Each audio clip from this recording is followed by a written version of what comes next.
Conservancy, and this is a property that I've become familiar with over many years of working with the Nature Conservancy, leading guided hikes and things like that. We're going to explore the preserve today. It's kind of like a virtual field trip, if you will, because we're all stuck at home and can't do the things that we normally would be doing. So we're going to learn about nature in a different kind of way today. So we're going to look at wildflowers and some of the things that makes the Bat Cave Preserve such a special place. All right, so we're walking along the trail here at the Bat Cave Preserve. You can see how spring has definitely sprung here. This little area of the preserve is called a Rich Cove Forest. And it's called that because of the different soil type that it has here. The soil here is on the alkaline side, and it allows a lot of these different wildflowers to grow in here. So you have a big mixture of trillium, there's bloodroot in here, toothwort, there's mayapple, several other species. There's a species of trillium here called southern nodding trillium, which is not quite as prolific as the little sweet Betsy, but there's still quite a bit of it here in the preserve. This nice little flat area that you see here, this is called a cove.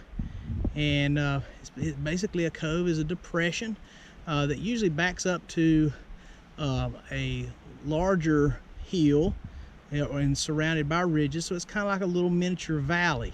But it's in this area that you get a lot of organic matter that accumulates, and it tends to make the soil a little bit more sweet than, say, up on the ridges where the soil tends to be more acidic.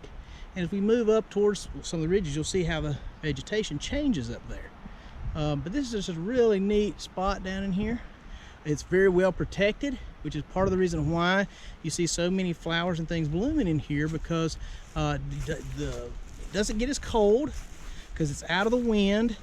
And so that really provides an opportunity for a lot of things to bloom in here, where in other places in the gorge, it's still wintertime. For all intents and purposes. Even though today is the second day of spring, it takes certain places a little bit longer to really understand that spring has arrived. And so that's another thing that makes Hickory Nut Gorge so interesting. All those flowers up in there. The whole forest floor is green. All right, look around here. I don't know what all you can see from your perspective. The forest floor is just bathed in white and green. Okay, the white is from these little flowers here. These are called spring beauties.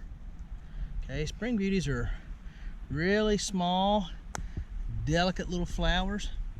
And as far as I know, at least based on just the years that I've spent working in Hickory Nut Gorge, I've never seen spring beauties anywhere else but the Bat Cave Preserve. And they are absolutely everywhere. And this is one of the reasons why I love to come here this time of year, because of the spring beauties. They just make such an attractive showpiece for the preserve. It also, they're representative of how unique the Bat Cave Preserve is, given that it's not something that you see just everywhere. But I just absolutely love spring beauties. The corm, or the little, what most people would call the root or the bulb, it's actually called a corm, is actually edible. You can eat it like a turnip, and it was one that was favored by Native Americans because it's supposed to be very tasty. But we just leave them alone here. We don't dig them up or anything. We try to protect this place as much as possible, just letting nature take its course here. But this is one of my favorite spots here in the preserve. So as we're moving up the trail here, see the trail's getting rockier, and we're now moving into more of a ridge type community, what we call an acid cove. And so as you come up out of the Rich Cove, we start up onto this ridge and we start to see rhododendron appearing. Okay, this is called rose bay. This shrub will bloom usually starting in about mid-June and will finish about mid-July. But people love to see the rhododendron bloom. Often the leaves get mistaken for magnolia, and I think you can probably see why that might be. But it's not a magnolia, it's a rhododendron, and there's quite a bit of it here in the Hickory Nut Gorge area and in the Back Cave Preserve. Look all around here, see, we're moving across this ridge. Actually, we're basically cutting across it, traversing it, and we'll be dumping out into another rich cove here in just a few hundred yards. Now, if you look here, this is a nice little seepage area. Okay, this is a place where very often you'll find salamanders and things like that, particularly dusky salamanders. Occasionally you might find a black-bellied salamander in here. But if we were to wiggle things around, move a stick or a rock, we might find some small salamanders. Nothing's turning up at the moment, but they're definitely in here. It's been cool, so not everything is coming out quite frequently, but the duskies, they generally don't mind the cold too much. They stay in the water most of the time. They might go in when it gets really cold, but amphibians are notorious for their ability to withstand very cold temperatures, even freezing temperatures. So, and notorious might not be a very good word. Maybe famous, maybe it would be a better term. But this is a kind of a cool little spot here. All right, what we got here, this little dusky salamander, a mountain dusky. These guys are really neat. Hey, this is one of the salamander species that's found here on the Back Cave Preserve. You find them in these little seepage areas. Okay, I'm being very careful how I handle it because amphibians breathe through their skin, or at least a lot of species do. Some have lungs, some don't have any lungs at all. Okay, and in those cases, you have to be very gentle handling them. But notice that these salamanders, they've got ridges. I don't know if you can see this or not on the camera. They've got ridges on their body, okay, along the sides, which allows them to squeeze in between rocks and things like that. I'm gonna put him down. He's getting a little restless. I don't want to handle him too much because the oils from my skin will get on his skin, and we don't want that.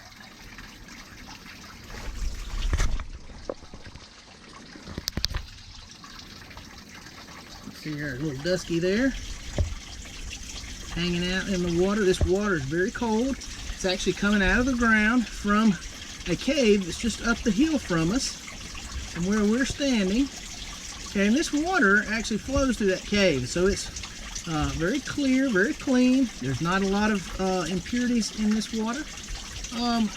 Would I go as far as drinking it? Probably not, just because that's not a very safe thing to do. But just a very cool thing seeing these salamanders in this very special habitat that they live in. Salamanders are very, very important indicators of environmental health. When you see salamanders, it shows that the environmental health of that particular place is very good. And so we want to keep it that way. There's another big one up in there.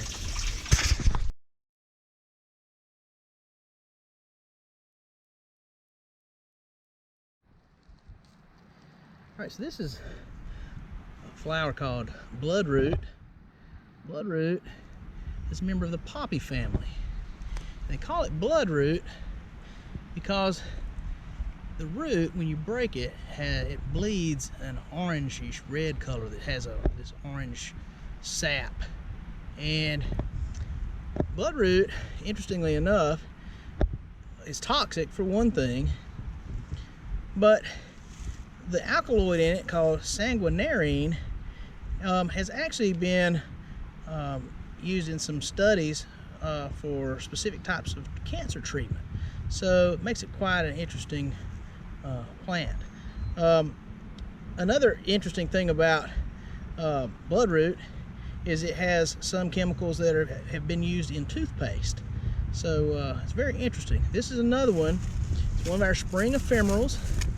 So it's blooming right now when the canopy is off the trees.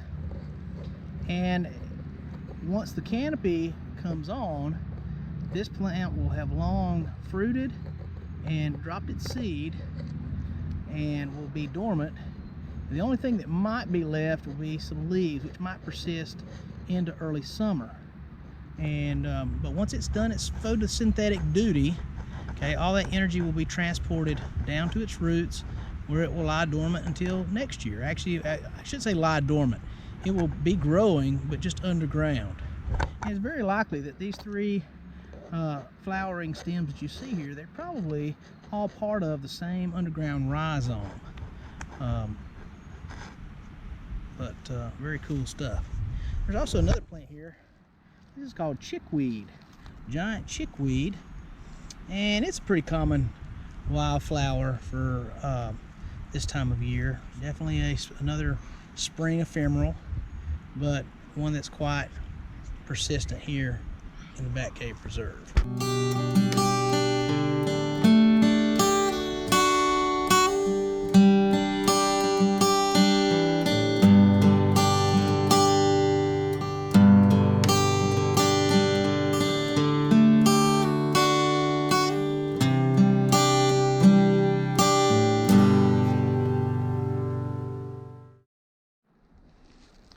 So we're walking through all kind of big trees in here. This is actually an old growth forest in here. When the area was logged back in the early 1900s, it really devastated the landscape here, but there were certain places where the chainsaws and the mule teams couldn't get to. So they left some really big trees, like this big buckeye tree here. There's a couple more big buckeye trees out here. There's one just up the slope here. We're gonna walk on out the trail here. But notice how rocky the landscape is starting to get, okay? So you have some topographical changes, okay? If you look back up this ravine here, a lot of water came down through this ravine at some point in time, okay? All these rocks are part of a mountain remnant. Okay, these are old exposed cliffs and things that you see here, and it's actually back up in these areas is where many of the caves that are found on this property are located. So these are known as talus caves, okay, because of the kind of way these caves formed, which is from talus. Talus is basically pieces of rock that have broken off probably during earthquake activity or some other major catastrophic event. Who knows, could have gone back as far as when the continents were shifting during Pangea or one of the other major orogenic events that occurred in North Carolina. But all these rocks came down, stacked up on each other, and created these outcroppings and interesting rock cliffs and things that you see here. So it's really very cool. We got some fungi growing on this old log here. Looks like turkey tail fungus. I'm not positive on the ID. I'm not very good with fungi, but I would say that it's probably a good possibility. All right, here we got a plant called walking fern. Walking fern is one of my absolute favorites. Okay, because walking fern, it's called that because of its tendency to walk around. Okay, on the back side, you see that it has these little brown spots. Those are spores. Okay, and spores is how ferns reproduce. They drop their little spores, and actually the structures on there are called sporangia. Okay, because they hold more than one spore. Okay, so this is one way that it reproduces. But if you follow it up to the tip, okay, it has this little tip of this fern here.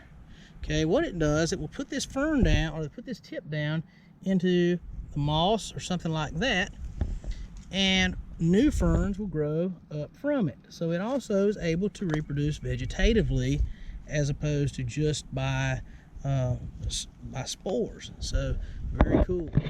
Obviously the walking fern is doing quite well here right now. Walking fern is somewhat sensitive to drought. So when we have drought in the area, walking fern tends to die back quite a bit. But it's pretty wet in here right now. Things are pretty lush, and so we got a lot of walking fern on some of these rocks. So really cool stuff. This is one of my favorites. So this little area here, this is called a blowhole, and if you look back in there, it's just a crack that goes back into the rock.